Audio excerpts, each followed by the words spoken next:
पता है आपको? सन्नाटा कहाँ पे पसरा रहता है? सन्नाटा कहाँ पे होता है? कहाँ पे होता है? हैं? सन्नाटा कब्रिस्तान में होता है अधिकतर, है ना? जहाँ कब्र होते हैं वहां पे, क्योंकि वहां पे उनका मुर्दों से बोले भैया हालेलुया चिल्लाओ तो वो चिल्लाएंगे हालेलुया, है ना? तो मुर्दे एकदम शांत रहते हैं ना, लेकिन हम कहाँ पे बैठे हैं? जीवित परमेश्वर की उपस्थिति में। जीवित परमेश्वर की उपस्थिति में क्या होता है? हालेलुया, आनंद की भरपूरी और आनंद के साथ हम रहते हैं, है ना? उसको धन्यवाद और स्तुति की भेंट हम चढ़ाते हैं। क्या चढ़ाते हैं? धन्यवाद और स्तुति की भेंट। हालेलुया। और कैसे चढ़ाते हैं? पूरे तन से, पूरे मन से। हालेलुया। तो हम हमेशा जागृत रहते हुए परमेश्वर की उपस्थिति में रहना है। मैं यहाँ पे बैठा था जब ऑफरिंग सॉन्ग हो रहा था उस समय, उसके समय में कब है? हाँ, है ना? यहाँ पे वो गाने के समय में सब लोग बैठे थे, तो वो अच्छे से ताली बजा रहा था। वो ताली बजा के गा रहा है, कुछ गा रहा है अपने में, और उसका स्टेप मैं देख रहा था। उसका स्टेप ऐसा था, तो मैं कहा ये मुझे तो नहीं कॉपी कर रखा है, क्योंकि मैं भी ऐसे ऐसे कई बार करता हूँ, ऐसे ऐसे ना आ रहा था मैं, ऐसे ऐसे ऐसे। तो मैं उसको देख रहा था, वो ऐसे पैर ऐसे जब मतलब वो जबरदस्ती ले जा रहा है, जैसे किसी का सीख के कर रहा हूँ, ऐसे कर। ताली तो बजा रहा है, साथ में पैर भी ऐसे ऐसे कर रहा है। तो मैं कहा कि हम लोग आराधना ऐसे करते थे, कई बार इधर होते कई बार इधर होते, तो वो बच्चा उसको क्या कर रहा है? कॉपी कर रहा है। हालेलुया। तो बच्चे भी बड़ों से, तो यहाँ पे जितने बड़े हैं, बड़े ध्यान रखना, आपसे कौन सीख रहा है? बच्चे सीख रहे हैं। हालेलुया। और हम प्रभु के लोग हैं, प्रभु के भवन में बैठे हैं। यहाँ पे बड़े बड़े लोग 1 साल के भी हैं, 2 साल के भी हैं, 10 साल के भी हैं, 20 साल के भी हैं। हालेलुया। और यहाँ पे आज नए आए लोग भी है, 1 दिन के, है ना? तो ये किससे सीख रहे हैं, है ना? ये इसका आत्मिक नजरिया भी देखना बहुत जरूरी है। हालेलुया। प्रभु का धन्यवाद हो। आज जैसे हम प्रभु की उपस्थिति में हैं, थोड़ा समय हम प्रभु के वचनों से देखेंगे। याकूब की पत्री में हम जाएंगे।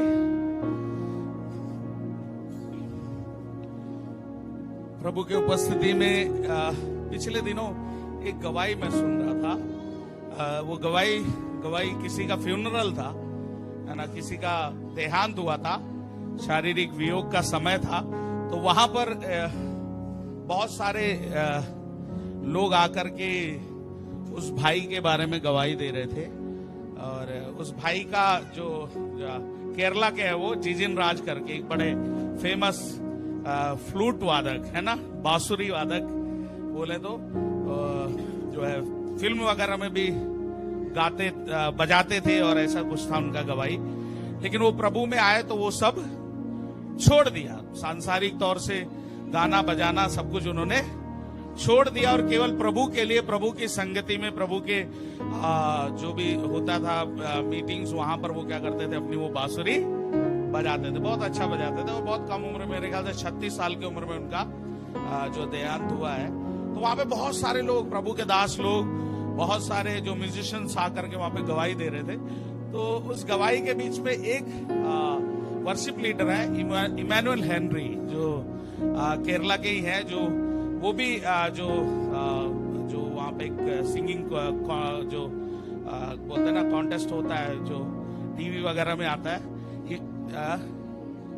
एक रियलिटी शो, कौन सा उसका नाम? आइडिया सिंगर्स करके, जैसे हमारे इसमें आता है ना, वो जैसे इंडियन आइडल हो गया, ऐसे सब। उसका विनर एक भाई जो जीता, और वो भी सांसारिक तौर से गा रहा था, लेकिन बाद में उसने भी प्रभु के लिए ही केवल वो गाता है, प्रभु के लिए ही जो सब कुछ करता है वो। तो उस भाई ने वहां पे खड़े होकर के एक गवाही दिया, और वो उस भाई के बारे में गवाही बोलते हुए उन्होंने एक कुछ बातें बोली, वो जो मुझे छू गया। वो ये था कि मैं जब कहीं जाता हूं, मुझे लोग इस प्रकार इंट्रोड्यूस करते हैं कि मैं जैसे या आइडल सिंगर या इसमें गाया हुआ व्यक्ति हूं, ये हूं, और आज प्रभु के लिए गा रहा हूं। लेकिन उन्होंने वहां पर एक बड़ी बात बोली, अगर मेरा जीवन, जो परमेश्वर ने मेरे जीवन में टैलेंट्स दिए हैं, जो प्रतिभा मुझे दी है परमेश्वर ने, अगर उस प्रतिभा को मैं परमेश्वर के लिए इस्तेमाल ना कर पाऊं, तो मेरे उस जीवन पे जीवन क्या वेस्ट है, क्या है? अगर जो परमेश्वर ने मेरे जीवन में प्रतिभा दी है, टैलेंट दी है, वो अगर मैं परमेश्वर के लिए नहीं इस्तेमाल कर पाया, मैं इस संसार में कुछ भी बन जाऊं, वो क्या है? कुछ भी नहीं। हालेलुया। आज हम में से कई लोग यहाँ बैठे हैं ना, हम सबके जीवनों में परमेश्वर ने कुछ ना कुछ टैलेंट्स दिए हैं, प्रतिभा दी है। हालेलुया। लेकिन हम क्या करते हैं?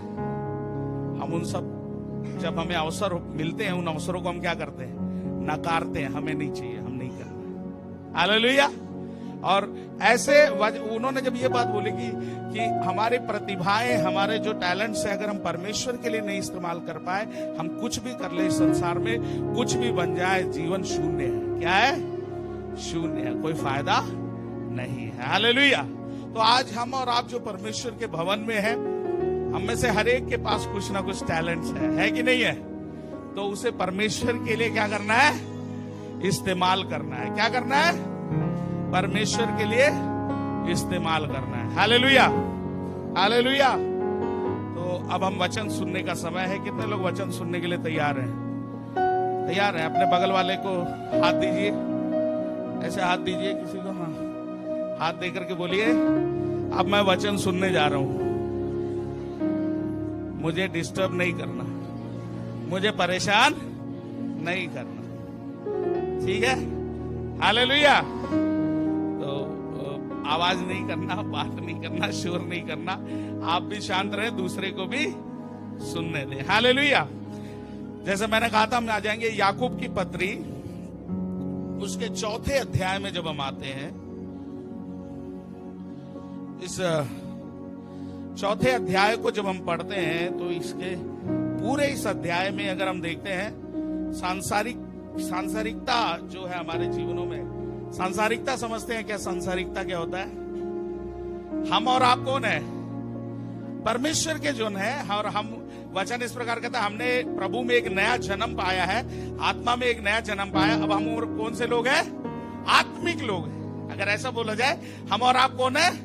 आत्मिक लोग हैं। और हमें परमेश्वर का वचन सिखाता है कि सांसारिकता हम पर प्रभुता ना करे। संसार की बातें, संसार की चीजें, हम संसार में हैं, लेकिन संसार की चीजें हम पर प्रभुता ना करें, है ना? लेकिन जब अभी इस 4थे अध्याय में जब देखते हैं, सांसारिकता का जो कारण है उसके बारे में, उसके परिणाम के बारे में, उस सांसारिकता का उपचार के बारे में, उस सांसारिकता का लक्षण क्या है, उन सब के बारे में इस 4थे अध्याय में हम देख सकते हैं। लेकिन इस सांसारिकता का जो उपचार है ना, उसका इलाज क्या है, उसके बारे में हम कुछ चीजें देखेंगे यहाँ पे वचनों में। इस 4थे अध्याय के जब हम 7वें वचन से 10वें वचन तक कोई पढ़िएगा हमारे बीच में। इसलिए परमेश्वर के अधीन हो जाओ, इसलिए परमेश्वर के अधीन हो जाओ, और शैतान का सामना करो, और शैतान का सामना करो, तो वो तुम्हारे पास से भाग निकलेगा। तो वो तुम्हारे पास से क्या हो जाएगा? भाग निकलेगा। आज गाना भी वही गाया मैंने, उसी समय जो ये गीत गाया जा रहा था, तभी ये वचन मेरे मन में आया था, और इस वचन से हम देख रहे हैं। और आगे पढ़िएगा, परमेश्वर के निकट आओ, परमेश्वर के निकट आओ, तो वो भी तुम्हारे निकट तो आएगा। वो भी तुम्हारे कहाँ आएगा? निकट आएगा। किसके करीब जाने से? परमेश्वर के। जब आप निकट जाओगे, वो भी आपके निकट आएगा। और आगे क्या कहता है? हे पापियों, हे पापियों, अपने हाथ शुद्ध करो, अपने हाथ क्या करो? शुद्ध करो। और हे दुचित लोगों, हाँ, हे दुचित लोगों, अपने हृदय को पवित्र करो, अपने हृदय को क्या करो? पवित्र करो। दुखी हो, हाँ, दुखी हो, और शोक करो, और रो, तुम्हारी हंसी शोक में नहीं, क्या लिखा है? में पढ़िए। हाँ, शोक में, और हाँ, तुम्हारा आनंद हाँ, उदासी में बदल जाए, है ना? और उसके आगे पढ़िएगा, प्रभु के सामने नम्र बनो, प्रभु के सामने क्या बनो? नम्र बनो, तो वो तुम्हें शिरोमणि बनाएगा, तो वो तुम्हें क्या बनाएगा? शिरोमणि बनाएगा। हालेलुया। प्रभु के सामने दीन बनो, तो वो तुम्हें क्या बनाएगा? शिरोमणि बनाएगा। हालेलुया। तो परमेश्वर के पवित्र उपस्थिति में आज बैठे हुए हर एक जन से जब हम यहाँ पे वचन पढ़ते हैं, यहाँ पे 7वां वचन का शुरुआत इस प्रकार से हुआ, इसलिए परमेश्वर के अधीन हो जाओ। क्या हो जाओ? अधीन हो जाओ। अधीन होना, क्या लिखा है? अधीन। अधीनता किसी को पसंद है? अधीनता किसको पसंद है? किसको पसंद है बताइए? अधीनता अगर बोल जाए भाई अधीन हो जाए, पत्नी पति के अधीन हो जाए, वचन सिखाता ना पत्नी पति के। कैसा लगा? बहन लोगों का हालेलुया गायब हो गया। हालेलुया। कितने अधीन हैं। हालेलुया। सर खाने के लिए कई लोग तो तैयार रहते हैं। हालेलुया। वचन कहता है पति के अधीन रहे। अब ये गवाही बहनों से पूछा जाए तो अच्छा नहीं है। ये गवाही किससे पूछना चाहिए? भाइयों से पूछना चाहिए। हम कई बार खड़े होकर गवाही बोलते हैं, हमारी गवाही खुद नहीं बोलना, अगर कोई और बोले तो वो बड़ी बात है। हालेलुया। है ना? अगर आपका पति ऐसा बोले, वो गवाही दे कि हाँ भाई मेरे पत्नी मेरे अधीन है, तब तो हालेलुया, बल्ले बल्ले। हालेलुया। है ना? तो बच्चे लोग भी हैं यहाँ बैठे, बच्चे बड़े मुस्कुरा रहे हैं। बच्चे माता पिता के अधीन। बच्चे कहाँ होना है? माता पिता के अधीन है? कितने बच्चे अधीन रहते हैं माता पिता? अधीनता का मतलब समझते हैं? है? क्या है? कितने लोग अपने माता पिता की बातों को मानते हैं? हालेलुया। देखो हाथ क्या, कई बच्चे हाथ उठाने की कोशिश कर रहे हैं। देखो सबसे बड़ा हाथ उठाया है ना? तो हम यहाँ पे लिखा हुआ है जो वचन, याकूब की पत्री इसके 4 अध्याय का 7वां वचन कहता है, इसलिए क्या हो जाओ? परमेश्वर के अधीन हो जाओ।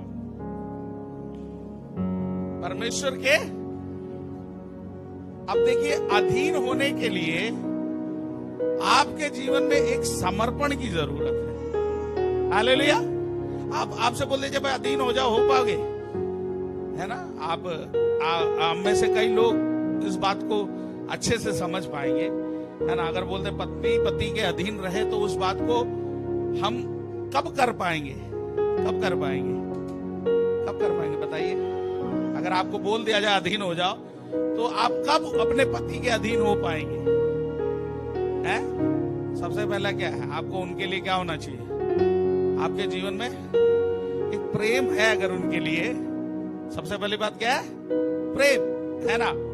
और वो प्रेम जब आपके जीवनों में है, तो आप उस प्रेम के ना बोलते ना, प्रेम में हम उस विवश होके, है ना, हमारे जीवनों में वो अधीनता परमेश्वर लाता है। हालेलुया। अगर हम उस परमेश्वर के उस प्रेम में हमारे जीवनों में नहीं, तो कभी भी ये अधीनता वाली शब्द जो है, ये हमेशा क्या लाता है? एकदम कॉन्ट्रेडिक्टरी, एकदम विरोधाभासी चीज है। कभी भी ये किसी भी इंसान को पसंद नहीं है कि वो अधीन रहे। हालेलुया। बिल्कुल नहीं पसंद है। बच्चे चाहते भैया कब झंझट कटा, उनका गुस्सा रहता है मम्मी पापा से। क्यों गुस्सा रहता है? हर बात पे मम्मी पापा क्या करते हैं? बोलो ना। मम्मी पापा, अरे मम्मी पापा तो प्यार नहीं करते। क्या नहीं करते? क्यों नहीं करते मम्मी पापा प्यार? क्योंकि मम्मी पापा टोकते रहते हैं। है ना? वो अपना अधिकार दिखाते हैं। अपना क्या दिखाते?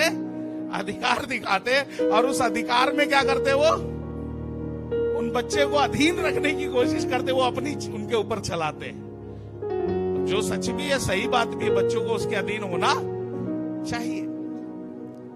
लेकिन बच्चों को वो पसंद नहीं आता। बच्चों को कभी भी वो पसंद नहीं आता। हालेलुया। है ना? उसको जब अधीनता की बातें जब कहते हैं ना, जब बच्चों को हम सिखाते हैं, कुछ कहते हैं, वो कई बार मानते नहीं है। जब वो रिएक्ट करते हैं तो हम भी रिएक्ट कर जाते हैं। हम क्या करते हैं? उनको डांटते हैं, मारते हैं, उनको कई चीजें करते हैं। हालेलुया। होता है कि नहीं होता है? तो ये सारी बातें हमारे जीवनों में एक बात को पूरी करते हैं कि हम कभी भी अधीन रहना पसंद, चाहे वो बच्चे हो चाहे वो बड़े। हालेलुया। लेकिन यहाँ पर जो विषय है हमारा, वो ये है कि सांसारिक चीजें, सांसारिकता जो है, अगर उस सांसारिकता से हमें उभरना है तो परमेश्वर के अधीन होना बहुत ही जरूरी है। हालेलुया। हम जब प्रभु को अपना जीवन दे चुके हैं, उस परमेश्वर को अपना जीवन सौंप चुके हैं, तो हमारे जीवनों में सबसे पहली बात यह है कि हम उसके अधीन हो जाएं। हम सोचे कि हाँ, हम कहें कि भैया हम प्रभु के जन हैं, प्रभु के संग हैं, प्रभु के संग चल रहे हैं, वो सारी बातें, और अगर परमेश्वर के अधीनता हमारे जीवनों में नहीं है, आप कभी भी उसके संग नहीं चल सकते, क्योंकि आप उसकी बातों को मानेंगे, है ना। बच्चे जब अधीन नहीं होते तो क्या होते हैं, वो आपकी बातें मानते हैं। आप बोलोगे इधर चल तो वो उधर चलेंगे, आप बोलोगे ये इधर रखना तो वो क्या करेंगे, हाँ ये फोड़ना नहीं तो वो पक्का। हालेलुया। जब बोलेंगे हालेलुया बोलेंगे तो वो हालेलुया। अधीनता की बात बता रहा हूं, है ना। ताली बजाएंगे बोलेंगे तो ताली, तो अधीन है बेटा इसलिए बजा रहा है। हालेलुया। हम सब मिलके प्रभु की महिमा करेंगे।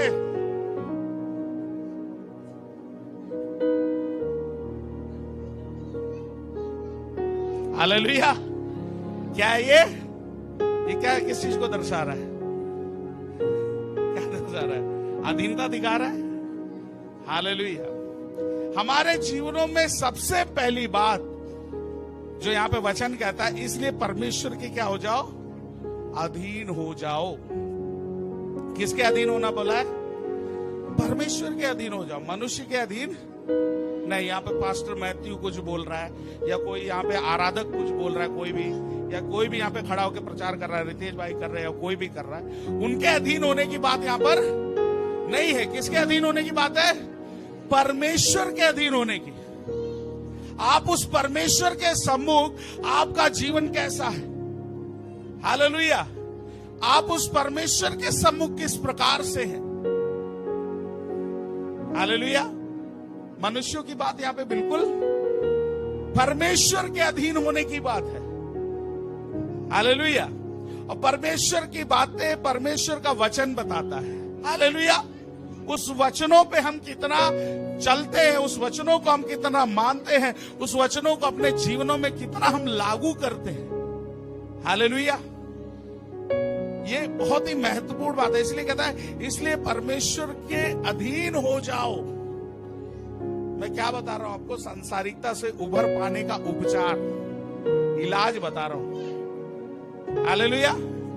देखिए, अगर इसके लक्षणों के बारे में देखना, सांसारिकता के लक्षण क्या है, उसको 11वें वचन से पढ़िएगा। एक बार कोई जल्दी से पढ़ जाए 11वें वचन से। भाइयों, एक दूसरे की निंदा ना करो। 11वें वचन से 17वें वचन तक पढ़ जाइए, जल्दी जल्दी, और बड़े ध्यान से सुनिएगा, कुछ चूकना नहीं चाहिए आपसे। भाइयों, एक दूसरे की निंदा ना करो। जो अपने भाई की निंदा करता है, हाँ। या भाई पर दोष लगाता है, हाँ। वो व्यवस्था की निंदा करता है, हाँ। और व्यवस्था पे दोष लगाता है, तो तू व्यवस्था पे चलने वाला नहीं, पर उस पर न्यायाधीश ठहरा। व्यवस्था देने वाला और न्यायाधीश तो एक ही है, जिसने बचाने और नाश करने की सामर्थ है। पर तू कौन है जो अपने पड़ोसी पर दोष लगाता है। तुम जो ये कहते हो, आज या कल हम किसी और नगर में जाकर वहाँ 1 वर्ष बिताएंगे और व्यापार करके लाभ उठाएंगे, और ये नहीं जानते कि कल क्या होगा। सुन तो लो, तुम्हारे जीवन है ही क्या। तुम तो मानो धुंध के समान हो, जो थोड़ी देर दिखाई देती है, फिर लोप हो जाती है। इसके विपरीत तुम्हें ये कहना चाहिए, यदि प्रभु चाहे तो हम जीवित रहेंगे और यह वो काम भी करेंगे। पर अब तुम अपने डींग मारने पर घमंड करते हो। ऐसा सब घमंड बुरा होता है, इसलिए जो कोई भलाई करना जानता है और नहीं करता, उसके लिए ये पाप है। आमीन। हालेलुया। देखिए, जब इस 11वें वचन से हम पढ़ते हैं, यहाँ पे इसके 17वें वचन तक, यहाँ पे सांसारिकता प्रभुता करने वाले एक व्यक्ति के जो जीवनों में जो पाए जाने वाली अगर बातों को हम देखें, इसी प्रकार की होती है। हालेलुया। खास तौर से यहाँ पे साफ रीति से जब लिखा है कि वो परमेश्वर पे आश्रित नहीं होता। वो अधिकतर कहाँ, अपने अपने कार्य, जैसे यहाँ पे इसके हमने इन वचनों को पढ़ा, जैसे 13वें और 14वें वचन को हमने पढ़ा, वहां पे क्या लिखा है, तुम जो ये कहते हो कि आज या कल हम किसी और नगर में जाकर वहां 1 वर्ष बिताएंगे और व्यापार करके लाभ उठाएंगे, और ये नहीं जानते कि कल क्या होगा, ये नहीं जानते कि कल क्या होगा। सुन तो लो, तुम्हारा जीवन है ही क्या, तुम तो मानो भाप समान हो जो थोड़ी देर दिखाई देते हैं, फिर भाप के समान थोड़ी देर दिखते फिर क्या हो जाते, लोप हो जाते। इसके विपरीत तुम्हें यह कहना चाहिए कि यदि प्रभु चाहे तो हम जीवित रहेंगे। Hallelujah, hallelujah. हम जो प्रभु के जन हैं, जो उस सांसारिकता पे नहीं है, जो प्रभु पर आश्रित है, उनके जीवनों में हमेशा यह रहेगा, अगर प्रभु चाहे, हालेलुया, अगर प्रभु चाहे तो हम पहाड़ों को भी टाल देंगे। आमीन बोलिए ना। अगर प्रभु चाहे तो अगर आपके जीवन में कोई बीमारी है तो वो भी यूं निकल जाएगी। हालेलुया। अगर प्रभु चाहे आपका कर्ज ऐसा हो जो आपसे जो संभव नहीं है उससे छुटकारा पाना, लेकिन अगर प्रभु चाहे तो वो भी आपके लिए यूं हो जाएगा।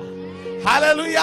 अगर प्रभु चाहे आपके जीवन में कोई ऐसी चीज है जो लाइलाज है, जिसका कोई भी आप कुछ भी नहीं कर सकते, उन चीजों में भी प्रभु क्षण में कार्य कर सकता है। हालेलुया।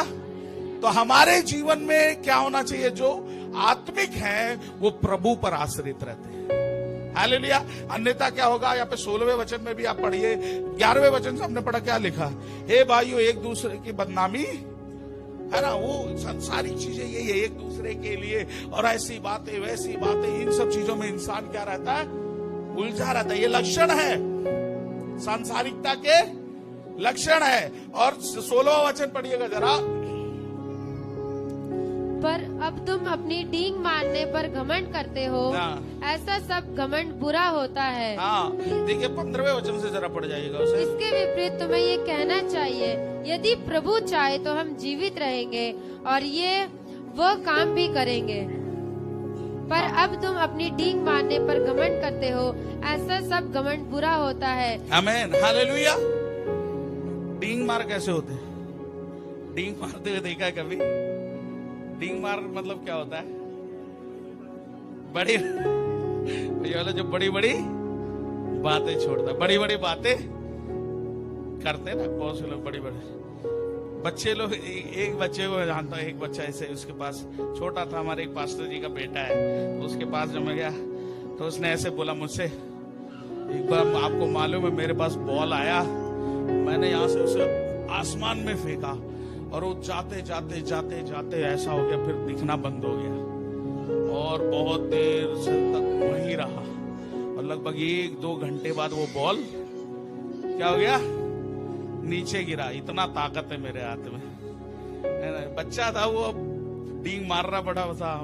मैं भी कहा है ऐसी बात है, तो वो भी सोचा, मैं मान गया, तो फिर वो और फेंकने लगा बड़े बड़े। तो डींग कौन मारता है? डींग कौन मारता है?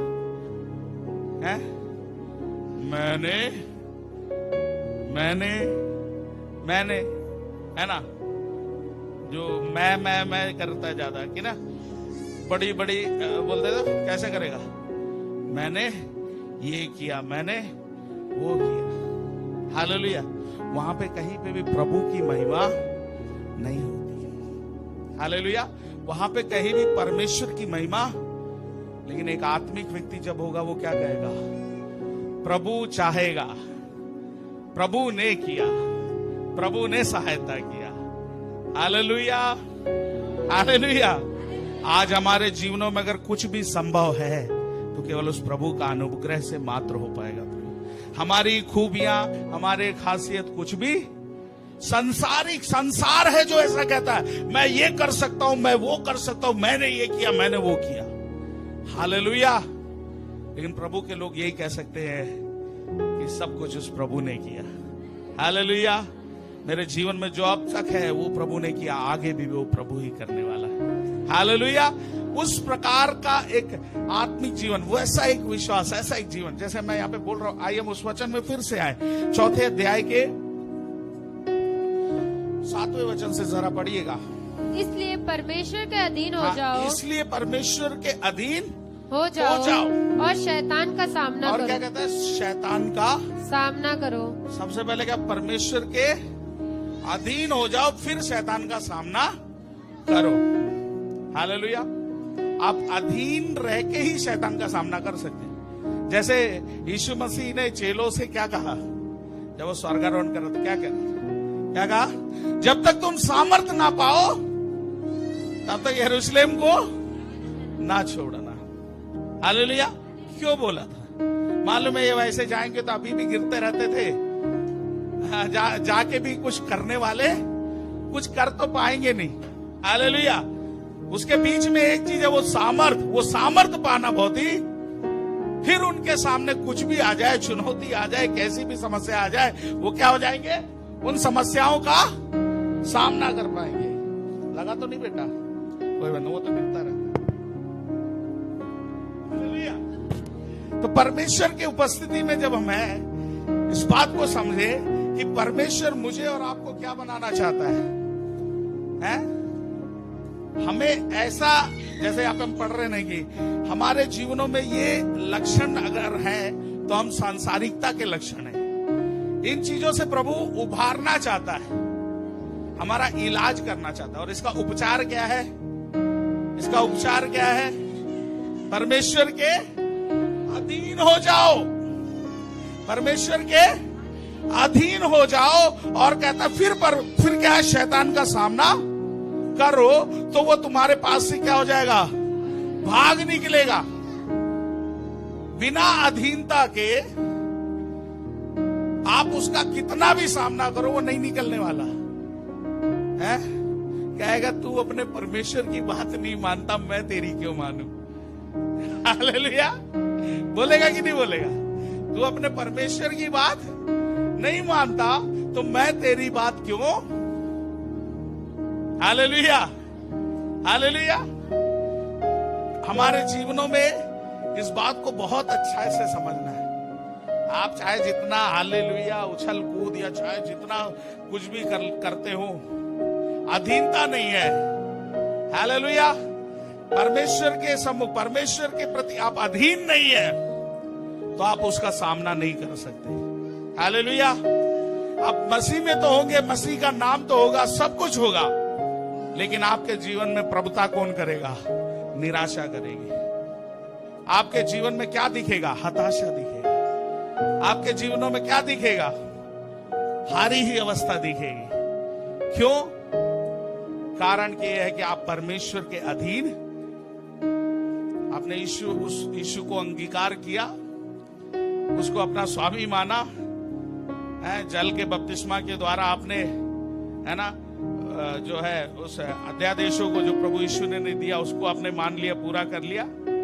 लेकिन आप परमेश्वर के प्रति अगर अधीनता का जीवन नहीं जी रहे हैं, आपका व्यक्तिगत जीवन, आपका पारिवारिक जीवन, हर एक चीज में शैतान का प्रभुता ही दिखेगा। हालेलुया। खत्म। आमीन। हालेलुया। आपके जीवनों में वो शांति नहीं दिखेगी, आपके जीवनों में वो आनंद नहीं दिखेगा, आपके जीवनों में हर एक प्रकार से, जैसे ये जो लक्षण बोले ना, इन लक्षणों में आपका जीवन चलेगा।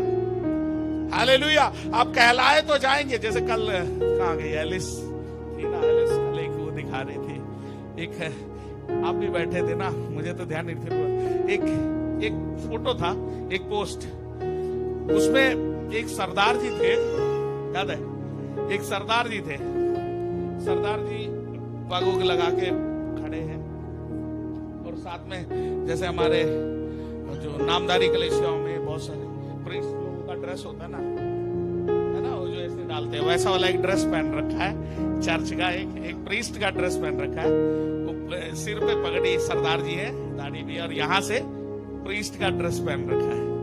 तो वो था, और वहां पे एक डायलॉग लिखा हुआ था, याद है आपको? थोड़ा बहुत याद होगा। ऐसा था,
ऐसे ही कुछ मसीह लोग हैं। कैसे हैं? जूम वालों थोड़ा सा सॉरी है ना, यूट्यूब पे भी जाता है, हम नहीं डाल सकते ना चीज। तो ये क्या है कि हमारे मसीह लोगों में भी ऐसा है, सांसारिकता भरपूरी के साथ जीवन में है और कहलाए क्या जा रहे हैं? मसीह। हालेलुया। कहलाए क्या जा रहे हैं? मसीह लोग कहलाए जा रहे हैं। हालेलुया। तो आज इस प्रकार का एक मसीह समाज हो गया, लेकिन किन घरों में प्रभु की आशीषें हैं जो वचन कहता है? किन व्यक्तिगत जीवनों में वो परमेश्वर की आशीषें हैं? परिवारों में वो परमेश्वर की आशीषें हैं और परमेश्वर के वायदे जो पूरे हो रहे हैं। हालेलुया। जो परमेश्वर के अधीन है।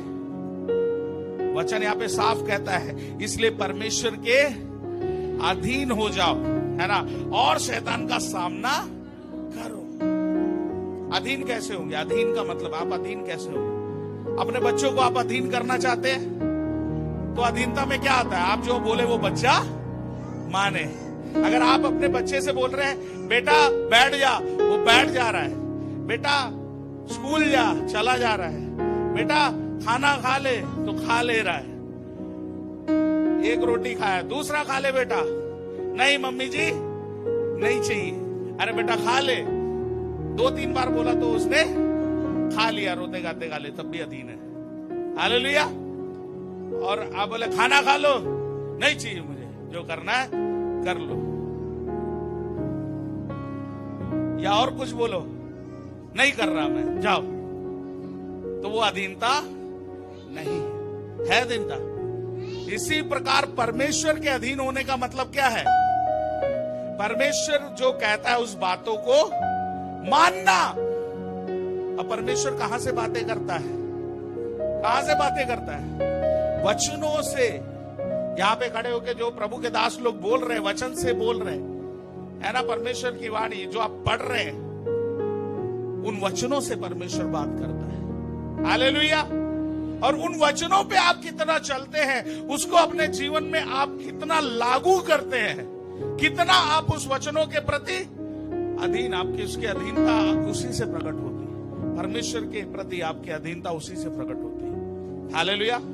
संडे आके केवल 2 गीत गा के केवल कुछ अन्य भाषा बोलने लेने से मात्र वो आप अपने आत्मिक उन्नति के लिए करते हैं, लेकिन उससे महत्वपूर्ण है एक जयवंत जीवन जीने के लिए उसके अधीन हो जाना, उसके वचनों को अपने जीवन में लागू करना। आज संसार में जो बुराइयां दिखती है ना, वो सांसारिक लोगों में, सांसारिक बातों में, सांसारिक चीजों में जो जीवन जीते हैं लोग, कई बार उससे बदतर जीवन मसीह लोगों का हो जाता है। हालेलुया।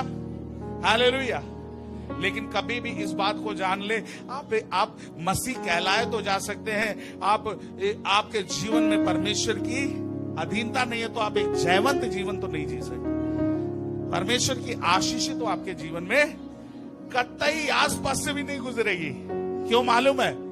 संसार वाले तो प्रभु को नहीं जानते, वो तो ऐसे ही जी रहे, तो शैतान का काम उनके जीवनों में है। लेकिन आप प्रभु को जान के भी ऐसे है तो शैतान तो फिर सोचो कितना आपको परेशान करता है। हालेलुया। कितने दिक्कतों में आप जाते हैं, कितनी समस्याओं से आप गुजरते हैं। हालेलुया। तो आज मेरे और आपके जीवनों में इस बात को बहुत ही गहराई से समझने की बात है कि इसलिए परमेश्वर के अधीन हो जाओ और शैतान का सामना करो, तो वो तुम्हारे पास से क्या हो जाएगा? भाग जाएगा। हालेलुया। आप मसीह में आके आज भी आपके जीवन में आप निराशा में जी रहे हैं, मसीह को अनुभव करके, मसीह को अपनाने के बाद आज भी आपके परिवारों में क्लेश है, मसीह को अपनाने, मसीह के संग मसीह हो जाने के बाद अगर आज भी आपको कई समय बीत गया और उसके बाद भी अगर आज आप उन समस्याओं में, उन हमेशा डिप्रेशन की चीजों में, उस निराशा की बातों में, उस हताशा की बातों में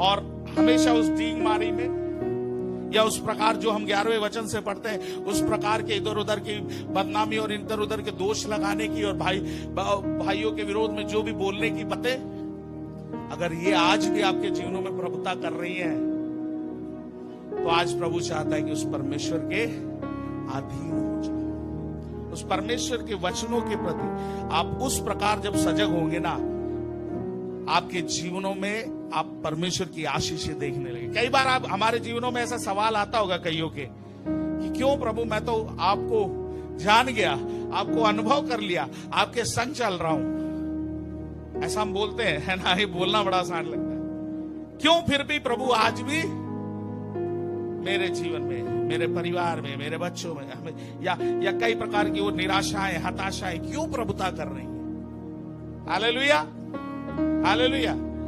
इसको सही तरीके से समझिएगा। मैं ये नहीं बोल रहा कि आशीषों का मतलब यही है कि आपके पास बहुत धन हो गया, बहुत संपत्ति हो गया, ये बात नहीं है। हालेलुया। मुझे बड़ा अच्छा लगता है, हम हमारे कुछ परिवारों में जब जाते हैं, हमारे परिवार पहले उनका गवाही ये एक था कि हम तो ये खा लिया बैठ के, वो बैठ के खा लिया, फिर ऐसे खा लिया, फिर चले गए, ऐसा था। अब जब से मसीह में आए हैं, पूरा परिवार हम साथ में बैठते हैं, साथ बैठ के गीत गाते हैं, आराधना करते हैं, वचन पढ़ते हैं, उसके बाद प्रार्थना समाप्त होता है, फिर हम खाना खाते हैं सारे साथ में बैठ के। ये बहुत बड़ी गवाही है। हालेलुया। पहले क्या था? कहीं पढ़े, कोई खा लिया तो खा लिया, कोई नहीं खाया तो नहीं खाया। हालेलुया। प्रभु का धन्यवाद हो। ये क्या है आपको मालूम है? प्रभु की आशीष है। आप उस वचनों के प्रति अगर और उस अधीनता में आप आएंगे, हालेलुया, परमेश्वर के अद्भुत कार्यों को आप अपने जीवनों में देखना शुरू करें। आमीन, हालेलुया। उस प्रभु के सम्मुख आप उस प्रकार से समर्पित हो जाए। अधीनता, मैं क्या बात कर रहा हूं? अधीनता। हालेलुया। किसके प्रति अधीन होना है? परमेश्वर के प्रति अधीन होना है, परमेश्वर के वचनों के प्रति अधीन होना है। हालेलुया। और जब आप उस अधीनता में आएंगे, तब आप शैतान का सामना कर पाएंगे। और शैतान कैसा होगा? देखो भागा भागा, देखो भागा, देखो भागा भागा। नहीं तो यहां बोलोगे देखो भागा भागा, देखो भागा भागा, और घर जाके लड़ाई झगड़ा कर। कहां भागा? यहां पे तो भाग भाग के उछल उछल के किया घर में।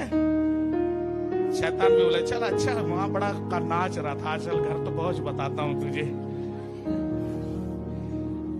पति के ऐसा थोड़ा सा छोटी काटा शैतान ने, वो चिल्लाया, पत्नी को और चाबी दे दिया शैतान ने, ये भी चिल्लाया, उधर से ले देखो मारा, उधर से मारा, देखो मारा मारा, देखो मारा, तो शैतान गाएगा। Hallelujah, hallelujah. केवल ऐसे नहीं, और भी बहुत सारी चीजें। ये तो एक उदाहरण बता रहा हूं। अगर ये आनंद जो यहाँ पे आप गा रहे हैं, जो आप उस आनंद में बने रहना, उस आनंद को आपके जीवन में देखना चाहते हैं, क्या हो जाए? परमेश्वर के अधीन, उस वचनों के प्रति अधीन हो जाए। हालेलुया।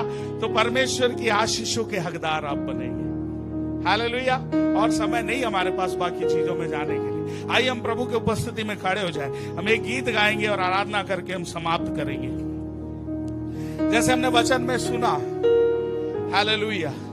इसलिए परमेश्वर के अधीन हो जाओ और शैतान का सामना करो, तो वो तुम्हारे पास से भाग निकलेगा। अपनी आंखों को हम बंद करें, हर एक जन अपनी आंखों को बंद करें।